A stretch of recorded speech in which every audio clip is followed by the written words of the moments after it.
Hello et bienvenue chez Éclosion, le podcast où je te partage l'art d'aimer la vie. Moi c'est Chloé, praticienne en soins énergétiques.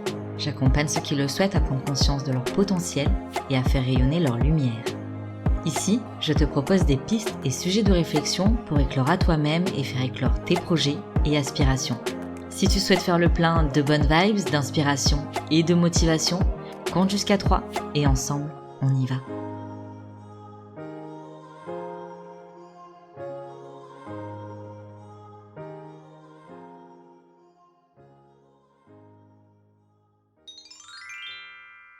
Bienvenue dans ce 14e épisode.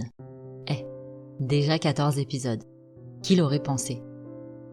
D'ailleurs, c'est de cela que j'avais envie de te parler aujourd'hui, de la pensée. Et pour cela, j'ai apporté avec moi une huile essentielle précieuse, la Golteri, ou aussi appelée Wintergreen. Si ça ne te dit rien, son odeur ressemble fortement à celle des crèmes que l'on met en cas de douleur musculaire ou d'entorse. D'ailleurs, la Golteri se révèle très efficace, diluée à 20% dans une huile végétale d'arnica, à appliquer en massage léger en cas de douleur musculaire, tendinite, arthrite, arthrose, polyarthrite. Ou encore diluée dans de l'argile verte pour appliquer en cataplasme, pour les entorses par exemple. C'est typiquement celle qui soulage quand tu te réveilles avec le cou tendu parce que tu as dormi dans une mauvaise posture. Bon, bien sûr, je te conseille de prendre connaissance des précautions d'emploi avant usage et je te rappelle que mes conseils ne se substituent pas à un avis médical. Chloé, on est sur un podcast de santé ou c'est comment ? Attends, je vais t'expliquer le lien avec la pensée. Parce que tu vois, c'est assez marrant de voir que sur le plan physique, la Golteri, grâce à sa conteneur élevée en salicylate de méthyle, permet de soulager les contractures et raideurs et que sur un plan plus subtil, elle fait la même chose sur nos pensées. Oui, c'est ça la magie des plantes. L'âme des plantes qui agit. Pour te détailler un peu, la Golteri permet d'alléger le mental, de relâcher le besoin de contrôler tout le temps et le besoin de rationaliser. Son odeur apporte comme un vent de fraîcheur. Allez, je te mets un petit peu dans l'ambiance. Tu vois ces moments où tu as cette sensation d'avoir la tête pleine de pensées, la tête pleine de choses à faire, mais aussi des choses que tu as faites et que tu n'es pas sûr d'avoir bien fait. Et ces choses à faire que tu sais pas exactement comment tu vas faire. Tu penses au plan A, au plan B et puis au C. Et avant d'en arriver à établir un point D, tu décides d'aller t'aérer l'esprit. Tu ouvres la porte de chez toi, il fait froid, un froid sec, et il y a ce soleil qui brille. Tu sens l'air dans tes narines, c'est frais, ça rafraîchit. Et à la fois, tu as le soleil qui est là et qui te réchauffe. L'huile essentielle de Golteri, elle fait quasiment la même chose. Elle a ce côté rafraîchissant qui allège le mental et ce côté réchauffant qui vient relaxer ton plexus solaire. Bref, c'est un massage de l'intérieur qui fait du bien. La tête légère pour pouvoir te concentrer sur l'essentiel, ici et maintenant. Ici et maintenant où tu peux apprendre à penser différemment. Tu le sais déjà certainement, la pensée est créatrice. Pour les plus sceptiques, je propose souvent d'expérimenter cela avec un concept très simple. Quand on pense à un modèle de voiture bien précis, on peut facilement constater qu'on en croise plus que d'habitude. La réalité, c'est pas qu'on en croise plus que d'habitude, c'est simplement que comme c'est un modèle de voiture qui gravite dans notre pensée, on va le repérer plus facilement.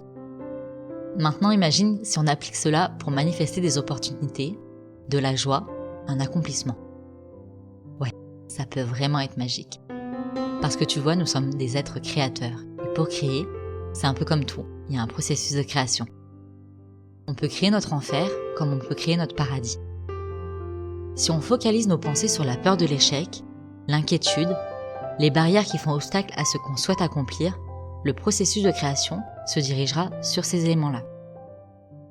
Et si on focalise nos pensées sur le succès, la confiance et ce qu'il y a derrière les obstacles, le processus de création prendra cette direction.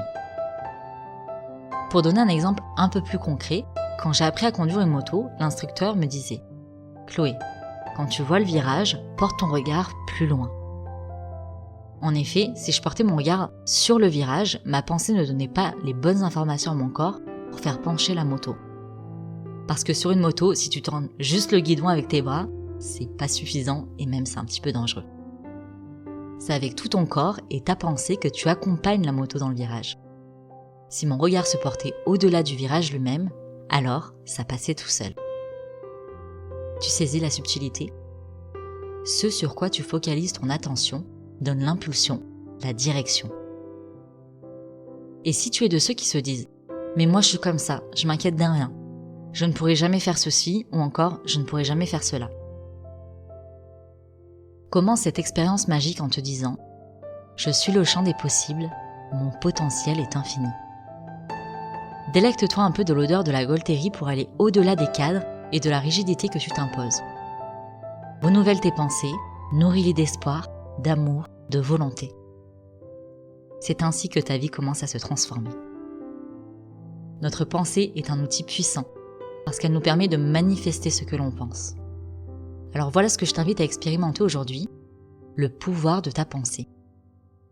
Pose une intention pour la journée, pour la semaine ou pour le mois.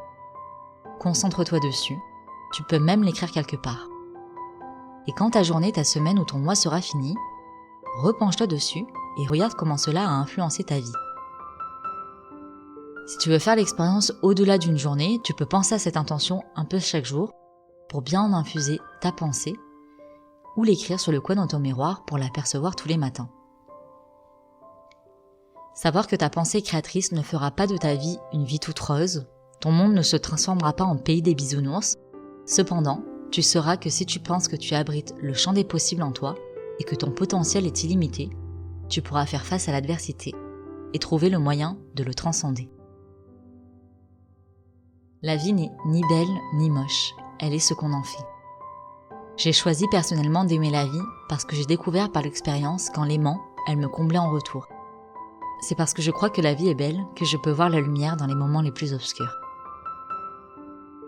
On ne peut pas choisir les événements extérieurs qu'on a vécus ou qu'on vivra, mais on peut choisir de penser autrement les croyances qu'on construit autour de notre histoire.